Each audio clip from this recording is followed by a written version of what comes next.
Thank you, Mr. Chair. I have an amendment at the desk, Amendment Miller-Meeks, R-A-N-S. Clerk will report the amendment. Amendment to the amendment in the nature of a substitute to H.R. 7309, offered by Mrs. Miller-Meeks of Iowa, identifier R_ANS_01. The gentlelady is recognized for 5 minutes to explain the amendment nature for substitute. Thank you, Mr. Chairman. I'm introducing a Republican amendment that will bring flexibility and innovation to our workforce system. Our amendment will increase the funds governors can reserve for innovative workforce development ideas.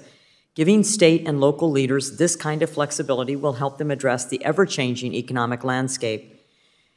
This amendment will also modernize the eligibility training provider list, ensuring governors make decisions on eligibility more quickly.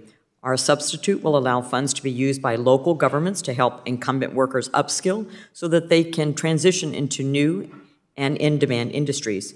It will also streamline workforce development programs so that they focus more effectively on giving workers the skills they need. This will improve program outcomes and success. One of the best things we can do for our workforce development programs is to get the federal government out of the way. We clearly need more efficiency, innovation, and flexibility in workforce development programs and far less bureaucracy. Excessive administrative burdens always slow progress down and can even discourage workers from participating in upskilling or workforce development programs. Our goal should be to modernize the workforce system, not bury it under more layers of Washington red tape. That is why our amendment reduces unnecessary administrative overhead by offering more online service delivery. This is also why our amendment requires the Department of Labor to review federal laws to find any legislation or regulations that are driving up cost and administrative burdens for program administrators. More importantly, we must ensure employers have a seat at the table. Job creators are on the front line of our rapidly evolving economy, and they know best what skills their employees need to excel in the workplace.